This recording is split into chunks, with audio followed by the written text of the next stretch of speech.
Vamos lá, porque acabou a sessão nostalgia e catarse e vamos embora. A gente está terminando a parte de semiologia, tá? Hoje a gente termina e na semana que vem a gente faz uma parte mais voltada para a semiotécnica e as técnicas, a maioria das técnicas, e vamos tentar ver se a gente consegue condensar, né? Mas eu acho assim que, alguém me perguntou, foi você, né? Como é que os concursos acontecem, o que eles realmente perguntam. Eu acho que a gente conseguiu, nesses dias, trabalhar bastante aquilo que mais acontece, é mais do mesmo. A gente muito pouco vê além disso aqui, né? Eles se focam bastante nas coisas das bulhas, nos parâmetros normais, em nomenclaturas, né? Então, é isso que a gente precisa focar. Eu acho que a gente conseguiu, mesmo com somente 4 dias, né, 2 semanas, a gente conseguiu condensar bastante a matéria, considerando que vocês já sabem, a gente só foi dando um foco melhor em cima das questões. Mas é claro que isso é para a vida, né? Eu sei que vocês estão aqui, vocês têm o foco de passar em concurso, mas lá, quando vocês passarem aonde vocês estão, vocês vão precisar. Então, é bom que a gente comece a atrelar uma coisa a outra, né? Porque é uma coisa que o enfermeiro leva para a vida dele. Até na hora de fazer indevidamente lá a avaliação da pele do filho, do bebê, a gente procura fazer direito, mas, enfim, né? Às vezes não dá. Bom, aí hoje a gente termina falando sobre o sistema esquelético e o sistema neurológico, que muito se associam, né? Muita coisa que a gente fala no sistema muscular, a gente acaba repetindo no neurológico. Então vamos pensar um pouquinho, é só uma introdução para a gente se situar dentro do sistema esquelético mesmo. Primeiro, olhando para essa figura, a figura da direita. Ela fala muito sobre a função do sistema esquelético. Acho que ela fala bastante, né? Porque assim, a primeira função é a sustentação do corpo. Imaginem se você não tem o osso da coluna vertebral. Imagina o que ia acontecer. Você não se sustenta. O hospital que eu trabalho, ele é um hospital ortopédico e a gente faz captação óssea, né, para fazer transplante e tal, e é o núcleo de captação, fica lá dentro do instituto. E eu não sei, é uma curiosidade, eu não sei se vocês sabem, todas as vezes que a equipe vai fazer uma captação, eles tiram um osso, mas eles precisam colocar alguma coisa no lugar, justamente porque quando essa pessoa for enterrada, e essa pessoa passar por uma cerimônia de velório, enfim, ela precisa ter sustentação, né? Porque senão, imagina, você não ter, porque tiram todos os ossos possíveis, né? Tiram fêmur, tiram tíbia, então não tem sustentação. Então, são todos substituídos por canos PVC. Então, introduzindo. Oi? Não é? Sim, sem sustentação. Então, ele diz muito, né? A ilustração fala muito sobre a função do sistema esquelético. Também diz muito quando fala que é um órgão protetor das principais estruturas, né? Então, imagina, o arcabouço costal, se não fosse ele, imagina, eu teria, assim, muito próximo de mim meu coração, né? Meu pulmão, né? E por aí em diante. Então, é extremamente importante.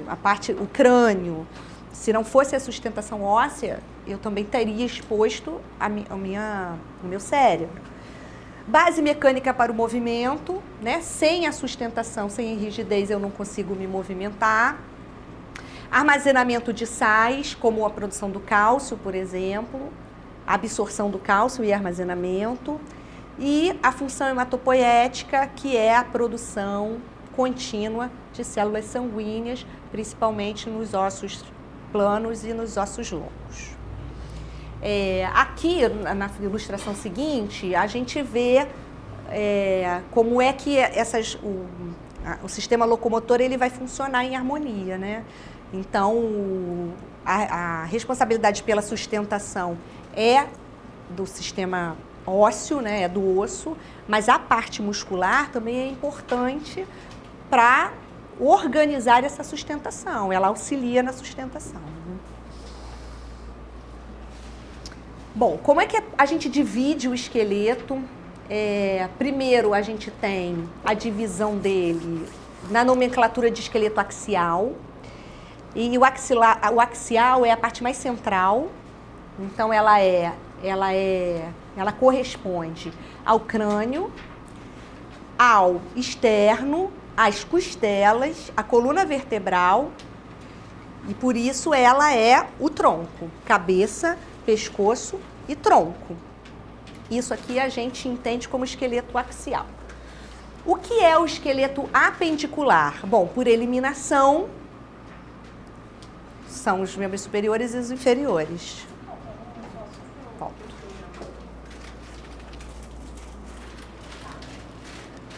É a base, né? Então, é a base, exato. Tudo que a gente falou é a sustentação e é a proteção. Por isso ela se chama axial. E aí a gente tem a apendicular, que é assim muito parecido com apêndice, né? Aquela coisa que está mais na periferia. E corresponde então aos ossos dos membros superiores e membros inferiores. Como é que a gente liga o esqueleto axial do esqueleto apendicular? Através daquilo que a gente chama de cintura. Então a gente tem aqui, ó, a cintura pélvica e a cintura clavicular. A gente também pode classificar os ossos dentro de algumas características. Então a gente tem aqui 1, 2, 3, 4, 5, 6, 7. Então a gente tem os ossos longos, que são muito característicos, né? Porque eles têm uma diáfise longa e 2 epífises, além de uma medula, canal medular. A gente tem os ossos curtos, que eles são cúbicos, né? São todos mais ou menos no mesmo formato, do mesmo tamanho, são correspondentes. E estão presentes principalmente nos pés e nas mãos. Esses são os curtos. A gente tem os planos ou chatos, a literatura também chama de chato, que são aqueles eles são finos, né? Eles não têm um interior denso. E eles são responsáveis basicamente pela proteção daqueles órgãos vitais. A gente tem os ossos sesamoides, que são aqueles ossos bem arredondados e pequenos, muito presentes nas membros superiores e inferiores, principalmente ali no que diz respeito às falanges, né? São aqueles bem pequenininhos. Os pneumáticos, que são ossos cavitários, são preenchidos por uma membrana, que são os seios paranasais. E dentro dele, então, a gente tem ar, pode ter líquido, né? Não deveria, mas acaba acontecendo. A gente tem os ossos irregulares, porque é isso mesmo, eles são totalmente irregulares, eles têm um pouco do osso chato, tem um pouco do osso curto. E a gente tem os alongados, que eles têm o mesmo diâmetro, o mesmo tamanho, desde o seu início e seu fim, e também são sem conteúdo no seu interior, né? Assim, anatomicamente é isso. Eu não vejo, costumo ver a questão de concurso pedindo um pouco para você diferenciar o que é esse e o que é aquele, tá? A não ser, assim, talvez dentro de um contexto, talvez dentro da matéria de hematologia, né? Que pode ser, mas não em semiologia. Não temos muitas histórias dessa avaliação, tá? Bom, para a realização, a parte anatômica eu acho que não tem muita dúvida, né? Mais ou menos isso aí, não tem o que conversar. Quando a gente fala de exame físico, então a gente pensa em 3 métodos, 3 semiotécnicas, 3 métodos propedêuticos. Dois deles muito envolvidos, muito complementares e acontecem ao mesmo tempo, que é a inspeção estática e a inspeção dinâmica. Então, algumas dessas características a gente vê na inspeção estática, algumas você vê na dinâmica e aí aproveita e complementa a estática, mas sempre a estática, né? A dinâmica a gente faz às vezes. E a palpação, a gente verifica a palpação tanto em parte muscular quanto em parte articular, né? E músculo. Falei muscular, né? Músculo, osso e articulação. Então, vou pontuar aqui, depois a gente vai falando, destrinchando um pouquinho cada uma das avaliações. Bom, a gente verifica a simetria de membros superiores e inferiores, né? Isso é extremamente importante. A gente precisa saber se tem assimetria e por que tem uma assimetria. Um exemplo de uma assimetria ou é uma perda de alguma parte do tecido ósseo, né? Houve um acidente, houve perda óssea. Então, ele ficou com um membro menor do que o outro.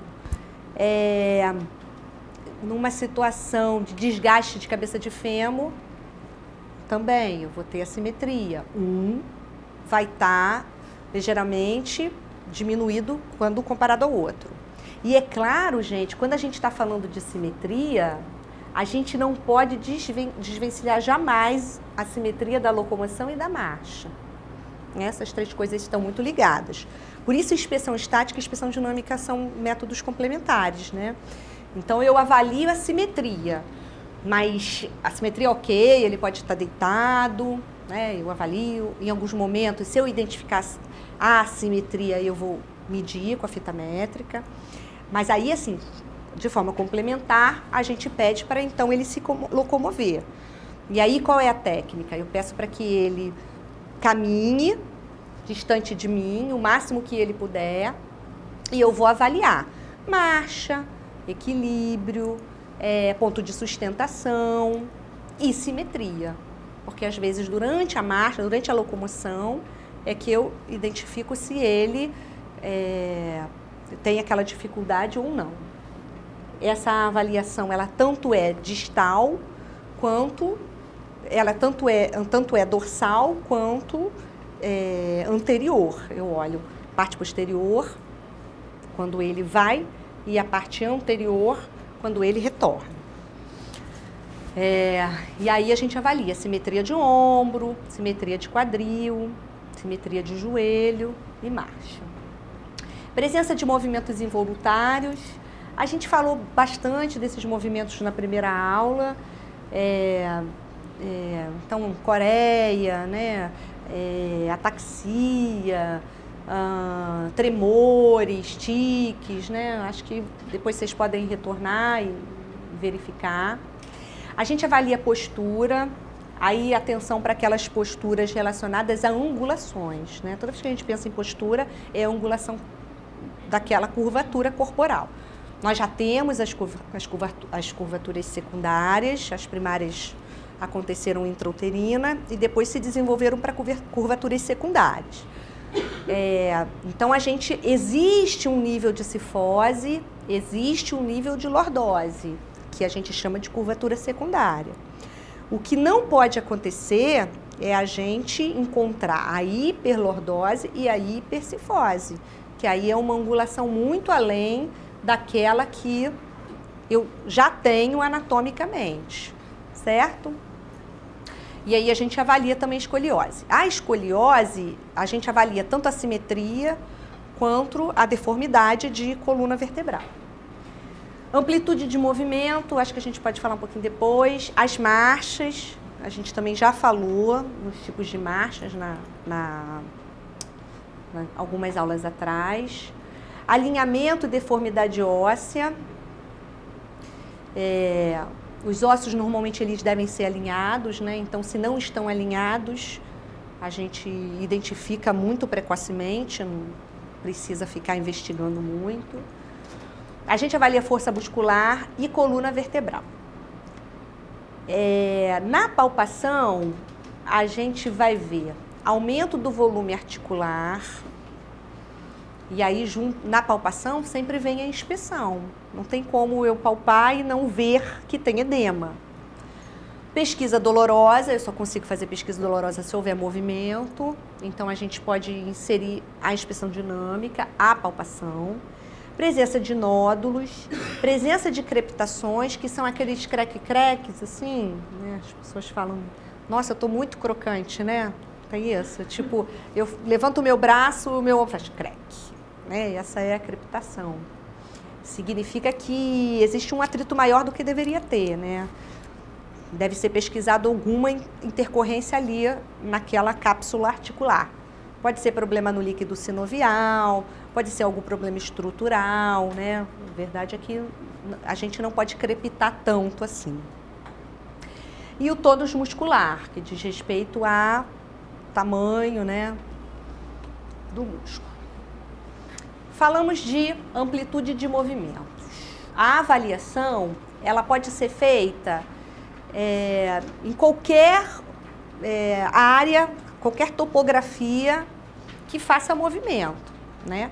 Quem faz o movimento é a articulação, não é o osso.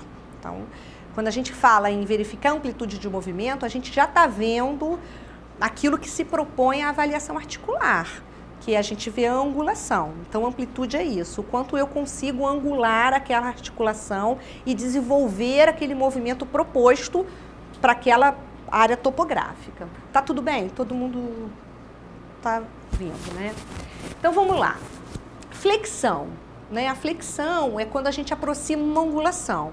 Eu posso fazer flexão de um monte de coisas. Aqui a gente trouxe um exemplo da flexão de ombro, né? Quer dizer, aqui, acrômio, cabeça do húmero, fizeram flexão. Eu posso falar aqui cotovelo, flexão. Eu posso falar de punho, flexão. Flexão de joelho, né? Ou seja, o joelho até é muito mais fácil da gente ver, entender o conceito de diminuição da angulação. Não tem discussão. A extensão é a contrapartida da flexão. Então, se na flexão eu tenho diminuição da angulação, na extensão eu tenho um aumento da angulação. A gente tem a hiperextensão, que é quando aquela angulação ela passa bastante da linha média proposta. Digamos assim, eu estou fazendo isso aqui, eu faço mais ainda, né? Uma dorsiflexão, eu estou fazendo muito mais uma dorsiflexão. Aqui, dorsiflexão, pé. Muito mais do que a linha média. A dorsiflexão poderia ser assim. Quando eu faço hiperflexão, é assim. Aqui, o exemplo da hiperextensão aqui da área do ombro. Muito mais do que a linha média. Olha a extensão, olha a hiperextensão. Eu estou jogando lá para trás. Nesse caso pode ser tanto para trás? Pode ser, porque a minha referência é sempre a linha média. Vamos falar aqui de rotação. Rotação interna, rotação externa. Esse exemplo do quadril.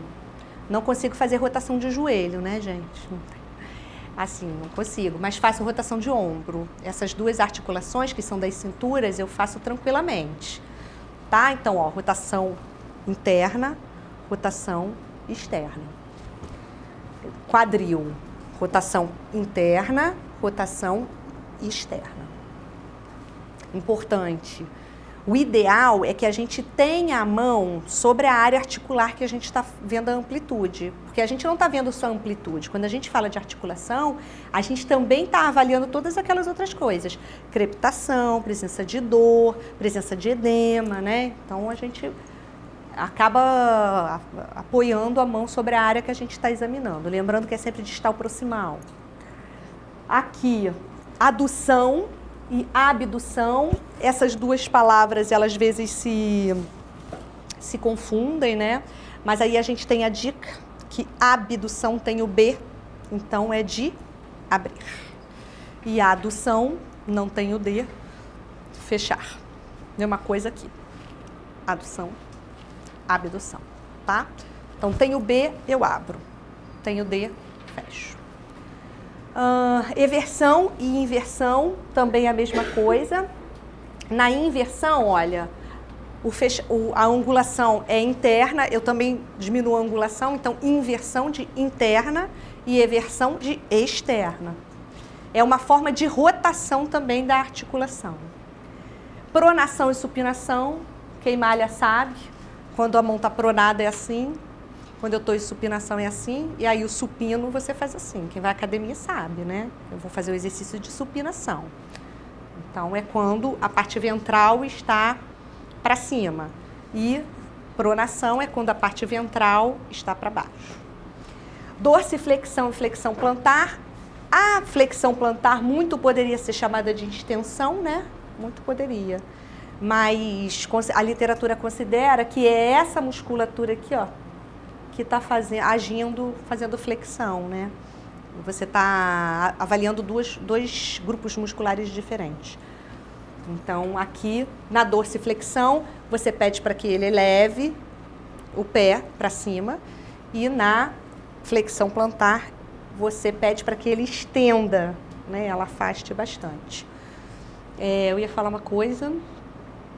Sim, quando a gente fala em motilidade, eu acho que estava lá na inspeção, eu quero só reforçar, toda vez que a gente fala em avaliação de articulação, de amplitude, a gente tem que considerar que quando a gente avalia o movimento, a gente precisa avaliar o movimento sobre a forma da passividade e da atividade, né? Então, o que é, por exemplo, um movimento passivo? Significa que o examinador faz todos os movimentos para ele. E o movimento ativo significa que ele tem autonomia para fazer aquilo. Então, eu peço para ele, faz flexão do cotovelo. Aí ele faz. Faz flexão do cotovelo, aí ele não consegue. E aí o examinador o auxilia. E aí é um movimento passivo, tá? Aqui, só para a gente lembrar das marchas. Marchas patológicas, é claro, né? A marcha ela é regular, rítmica, simétrica. Então a gente tem aqui a espástica, que é aquela em que os membros inferiores eles são mais rígidos e eles, como eles têm mais espasmos, eles trabalham de uma forma muito diferenciada. Ali, semifletidos os joelhos, os pés se arrastam e as pernas se cruzam. Um exemplo é da esclerose múltipla. A hemiparesia espástica são aquelas encontradas nos pacientes que tiveram AVC. O braço é flexionado, a perna fica esticada com a flexão plantar do pé. Porque existe hemiparesia, né, gente? Como se um lado acometido não tivesse força, não tivesse tônus. Por isso é um andar arrastado, ele não consegue levantar o pé. Marcha cerebelar ou de ébrio, ela é oscilante instável e de base larga, com uma dificuldade exagerada de fazer as curvas, e são encontradas nas doenças do cerebelo. A anserina, músculo de quadris fracos, quando o paciente dá o passo, o quadril oposto cai, fraqueza dos músculos da cintura pélvica devido à distrofia muscular e luxação do quadril. Eu acho que é essa que é a anserina, que é também chamada de marcha do pato, né? Marcha do pato. E nem conto que as gestantes, elas têm anserina. Aqui, até onde eu sei, elas não têm fraqueza de musculatura de cintura pélvica, muito pelo contrário, né? Mas a anserina é a gestante, é a marcha do pato, né? Que é aquela assim. Na verdade, ela faz isso, ela precisa aumentar a angulação para sustentar a mudança do tamanho e da postura, né?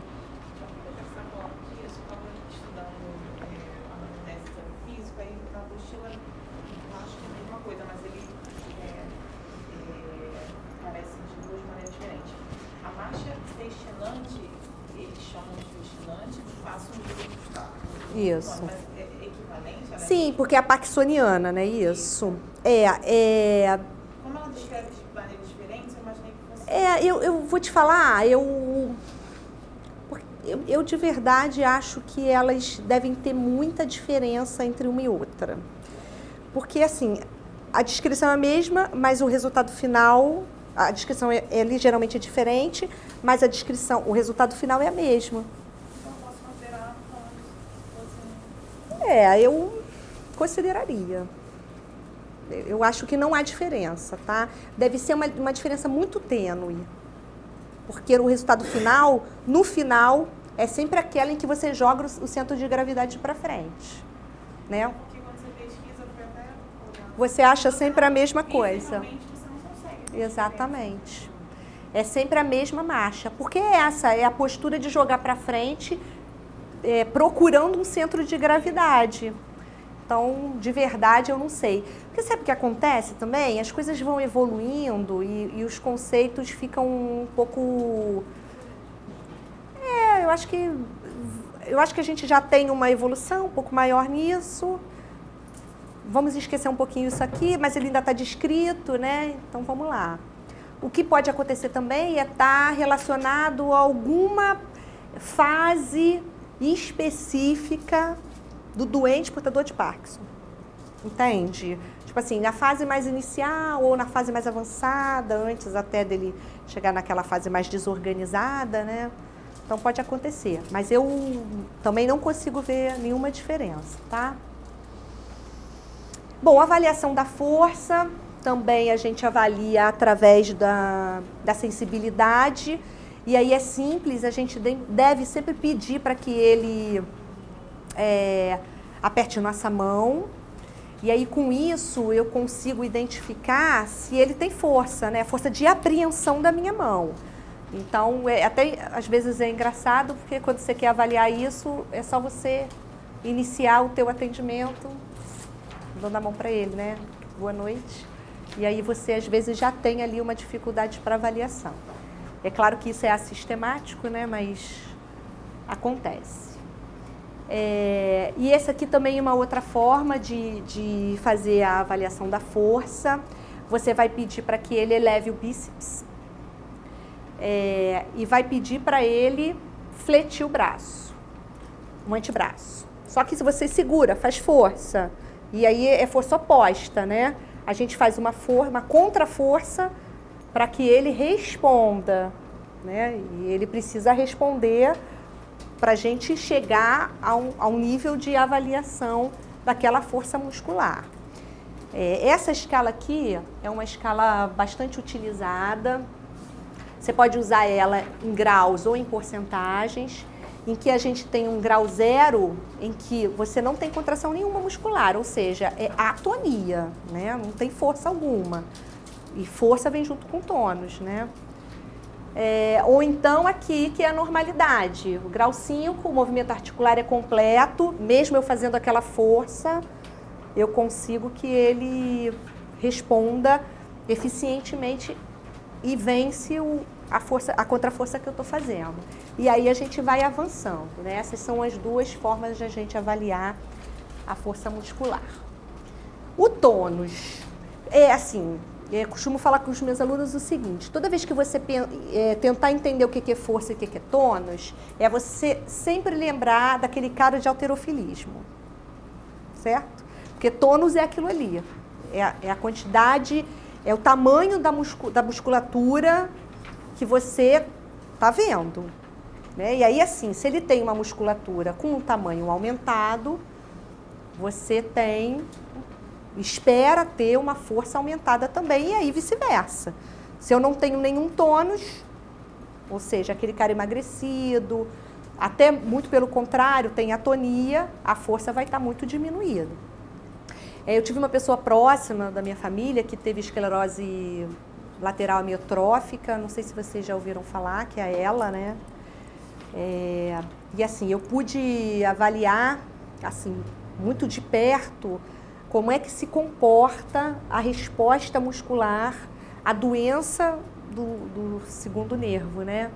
É impressionante a resposta rápida, né? Você tem perda muscular de imediato. A primeira coisa que a gente evidenciou foi o braço, membro superior esquerdo, agora eu não lembro, eu acho que era esquerdo, muito fino, muito fino. E aí, ele achando, meu braço tá fino sim, já havia uma hipotrofia. Eu tô reparando, meu braço fino, eu já não tenho mais força para segurar coisas, as coisas caíam da mão dele, né? Então assim, a força já não existia para conseguir uma caneca, até que ele foi procurar ajuda, os médicos achavam que era alguma coisa relacionada à ortopedia, então vamos para ortopedia e tal, e aí, por um acaso, o neurologista do paciente era especialista em ela. Olha que loucura, igual aquele filme, aquele livro, que eu sempre gosto de tocar no assunto, mas enfim. E aí ele, não, isso é ela, como é que eu não estou vendo e tal, e fez um monte de exames e exatamente o que aconteceu, assim. Então, você ia vendo exatamente a descrição da doença sendo apresentada ali, né? Então, vamos lá. Como é que o tônus pode se apresentar? Ele se apresenta simplesmente em hipertonia piramidal, que tem presença de espasticidade, a hipertonia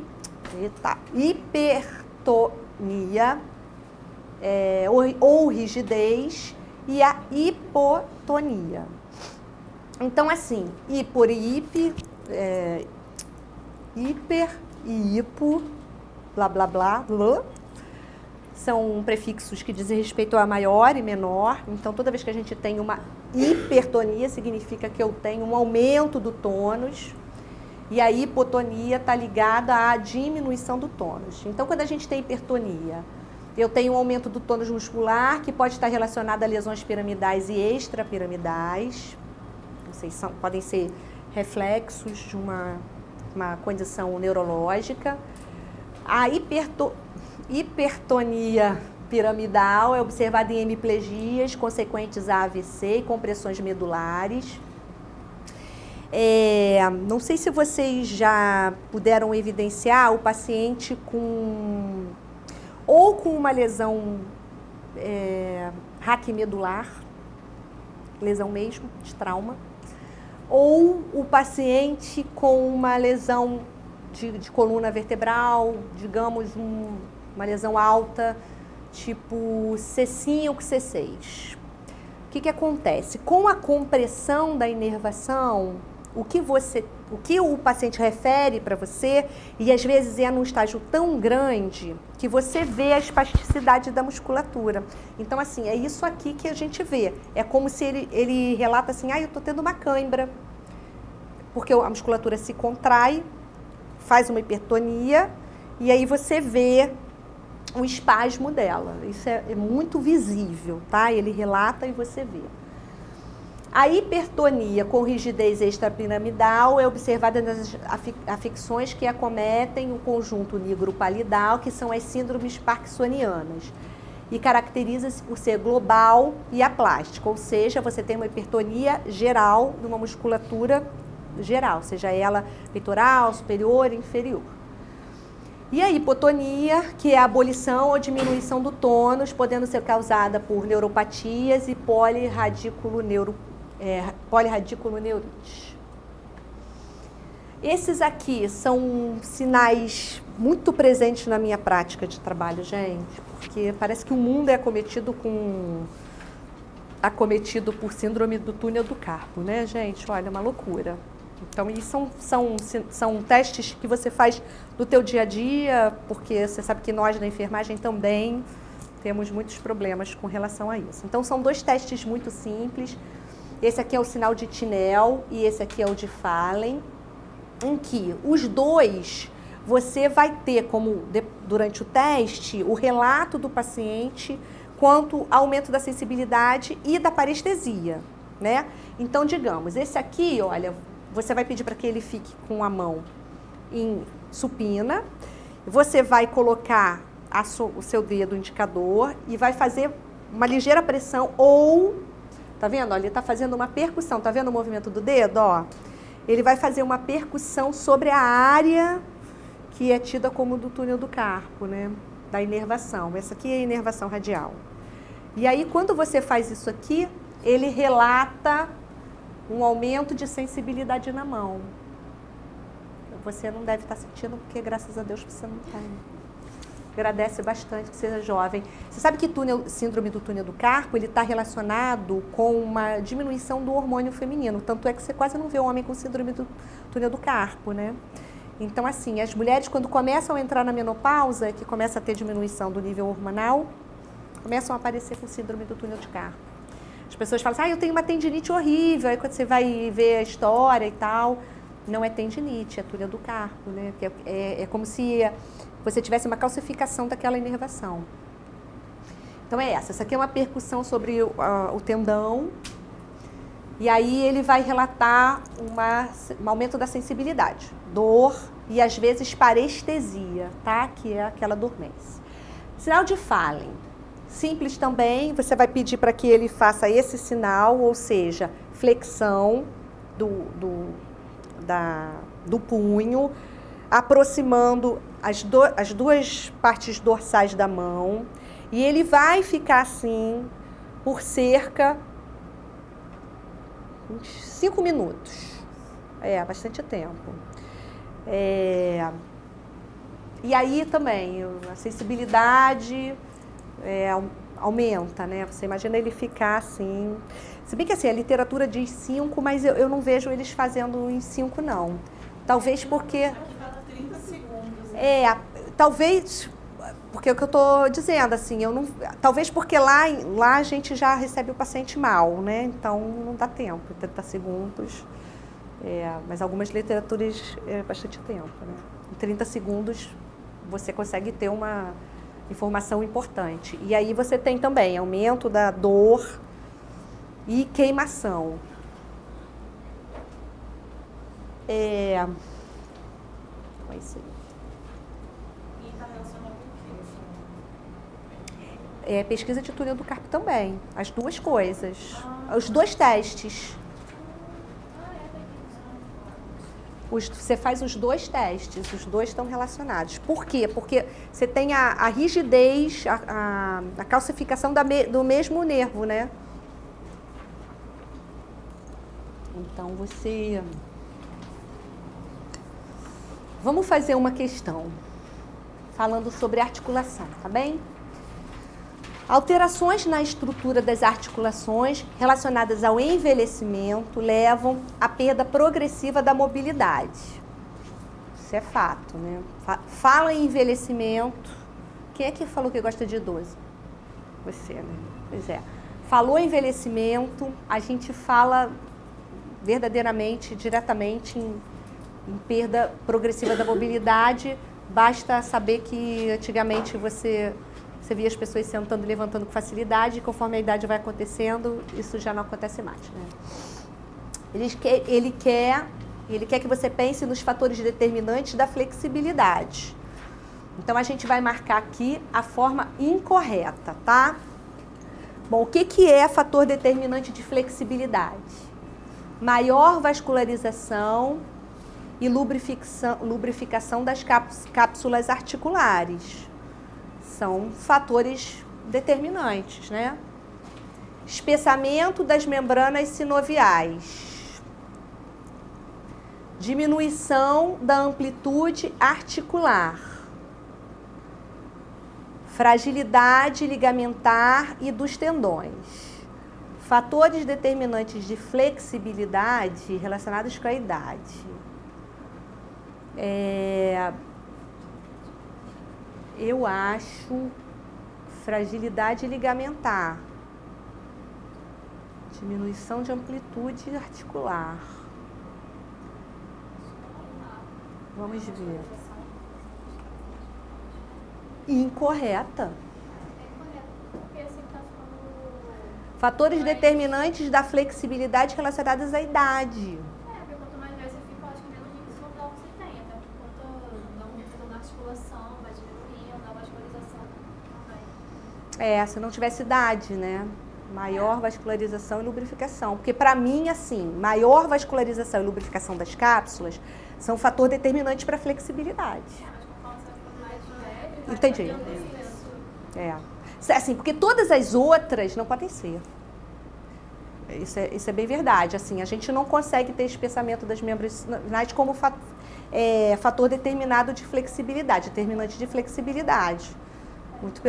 Se eu tenho um espessamento, eu não consigo ter flexibilidade. Se eu tenho diminuição da amplitude articular, eu também não tenho, mas também não estão relacionadas à idade. A verdade é essa, né? Então, assim, a idade é um fator bastante importante para a gente avaliar. Não, quero isso não. Hoje ela não está falando comigo não, né?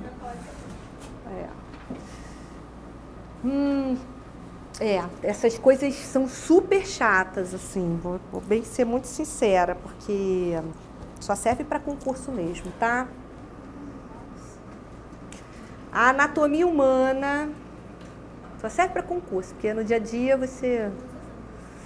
É a ciência que estuda a estrutura do corpo humano. As seguintes associações de terminologias anatômicas do esqueleto estão corretas, exceto uma.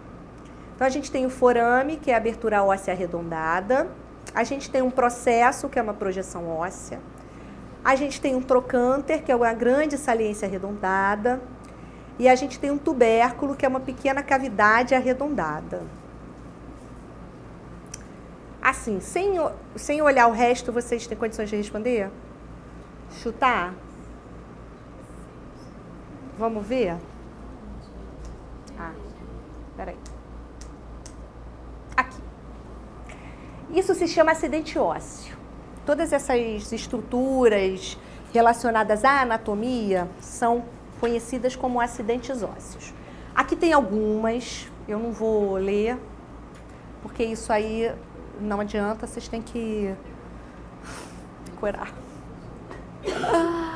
Não tem nem como. Mas algumas coisas eu acho que a gente pode associar com o que a gente já sabe, vamos dizer assim, né? Por exemplo, assim, esse aqui eu já sinalizei aquilo que a gente tem de resposta, né? Mas assim, por exemplo, uma fossa, é só lembrar da fossa ilíaca, né? Então, uma área côncava.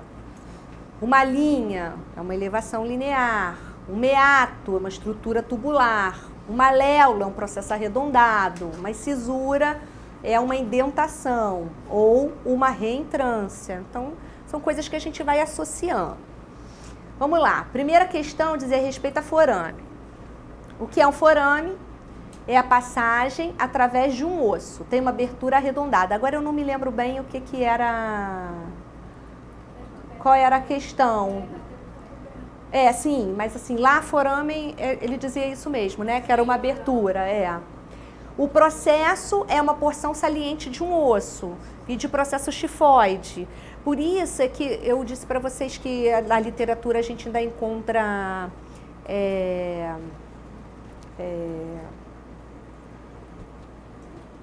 não sei o que, chifoide, como é que é? Apêndice chifoide, e hoje a nomenclatura não é mais apêndice, é processo chifoide, né? É uma porção saliente de um osso.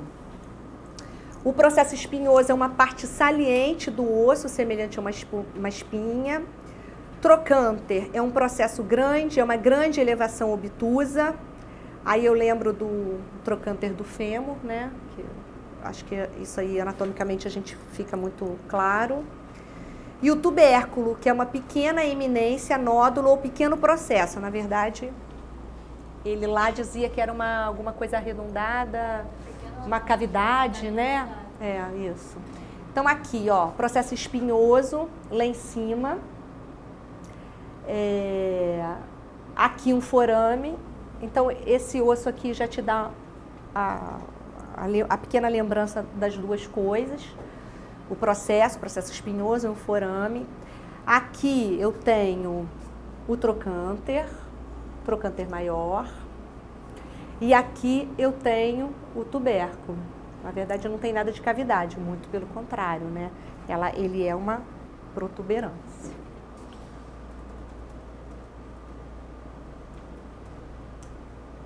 Pequena cavidade, não é cavidade.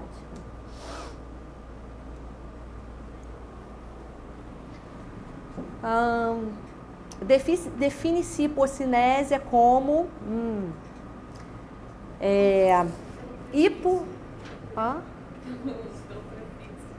Pois é.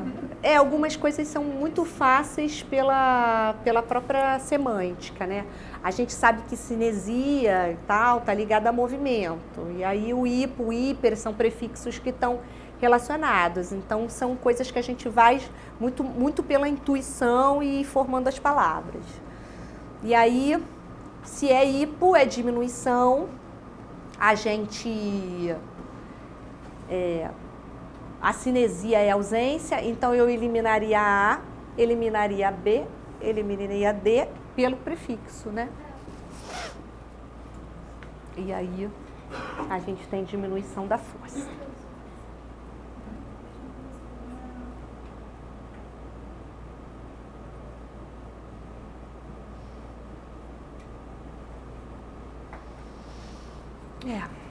A gente vai começar sistema neurológico.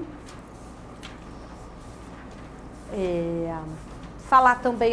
Gente, alguma dúvida? Vocês querem perguntar alguma coisa? O sistema neurológico nos permite muitos testes, só testes.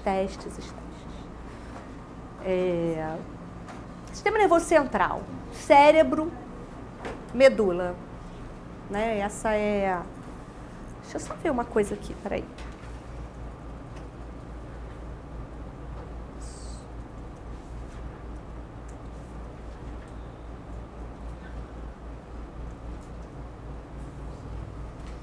Só pegar uma aguinha, gente, um pouquinho.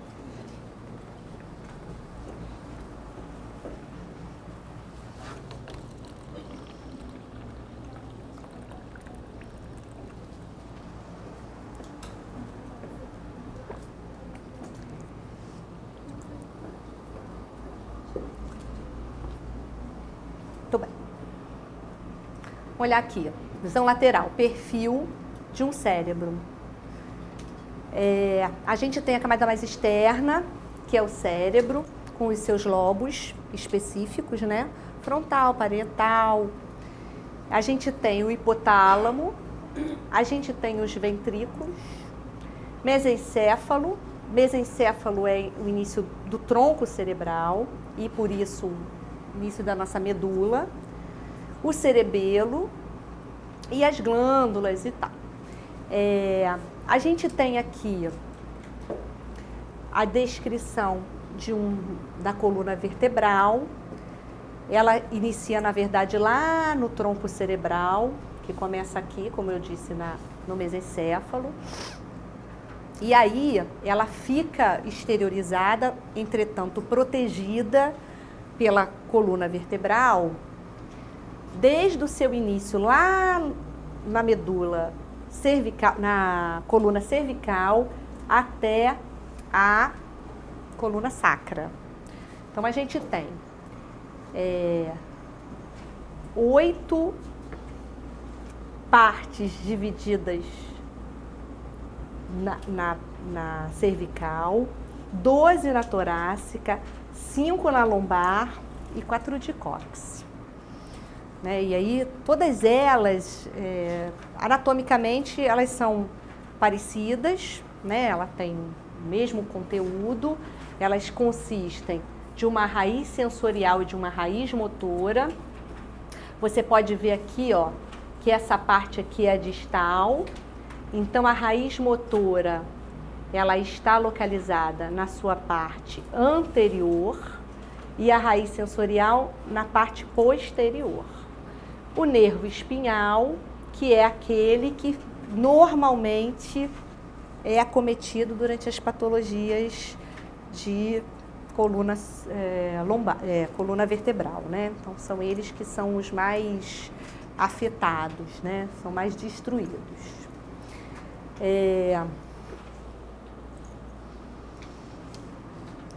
Na parte mais inferior a gente tem as meninges. Elas são 3 camadas que têm por objetivo fazer a proteção dessa coluna e dessa parte cerebral. O líquido sinovial, além de lubrificar, ele mantém uma pressão e protege. Ele está ali para reduzir impactos, né? Diminuir as pressões e tal. Então, fazendo um corte aqui, ó, foi feito um corte também de perfil. Aqui é a calota craniana, a gente tem abaixo a dura mater, o espaço subdural logo seguido da aracnoide, o espaço subaracnoide, a pia mater, e aí então a pia mater é aquela camada que fica diretamente em contato com o cérebro. O líquido medular, ele é produzido aqui no ventrículo e no tálamo, e aí conduzido e fica aqui no espaço subaracnoide. É aqui que ele se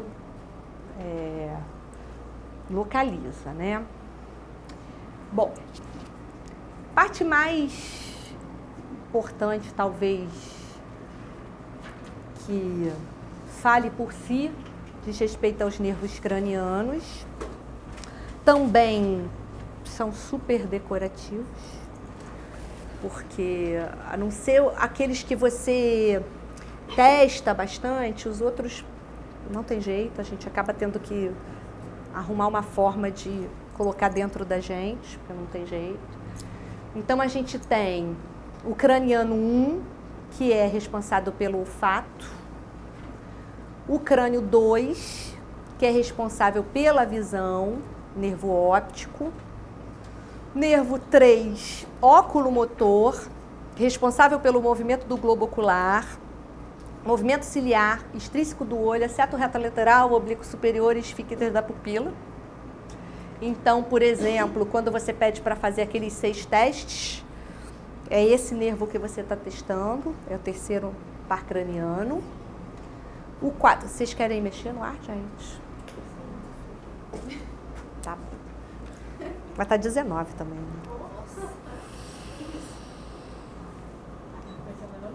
A gente pode pôr 23?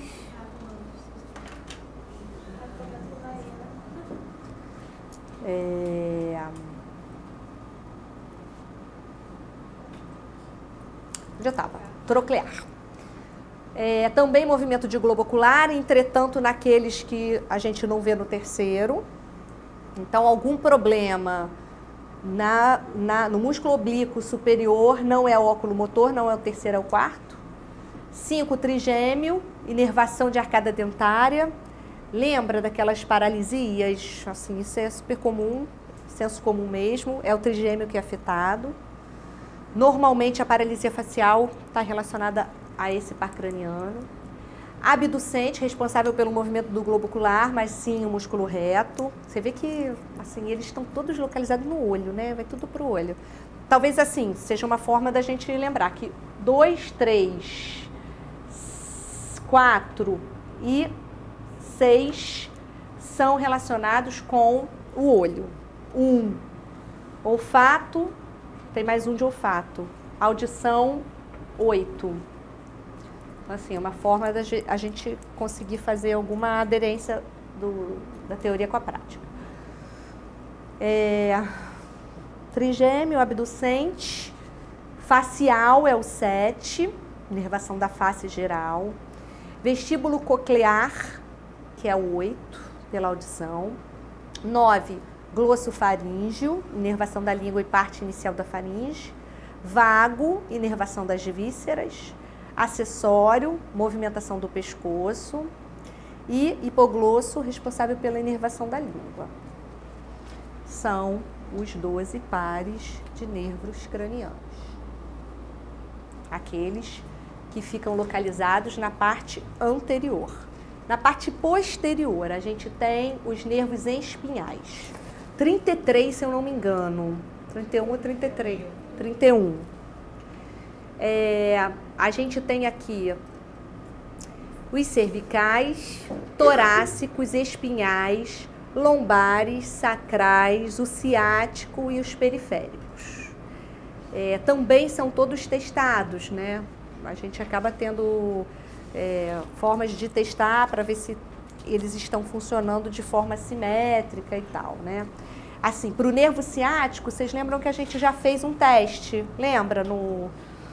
Na aula passada, que é o Lagele, né? Que é quando você...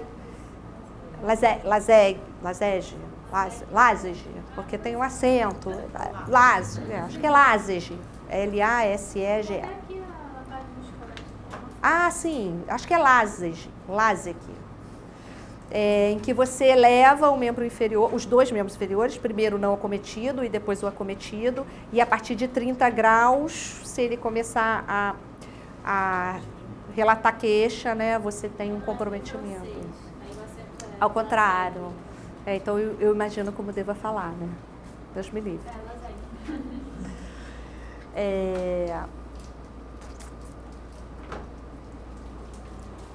Bom, a gente tem o sistema de inervação simpática e parasimpática. Inervação simpática, ela está relacionada com a noradrenalina, né? Precisa de um estímulo. Eles estão aqui localizados de T1 a T12 e são responsáveis pela dilatação de pupila. E aí, assim, faz todo sentido, né, gente? Porque... Tipo, você tá no estresse, a dilatação de pupila acontece, né? Então, é muito hormonal mesmo. Inibe a salivação, relaxa brônquios, acelera os batimentos cardíacos, inibe peristalse e secreção, estimula a produção e liberação de glicose, secreção de adrenalina e nora, inibe contração da bexiga e estimula o orgasmo. Parabéns. Sistema nervoso simpático. Eles estão aqui localizados em coluna torácica. Os parasimpáticos são estimulados pela acetilcolina e estão tanto em início de coluna cervical e ainda no lobo, assim como estão na parte mais sacrococcígena.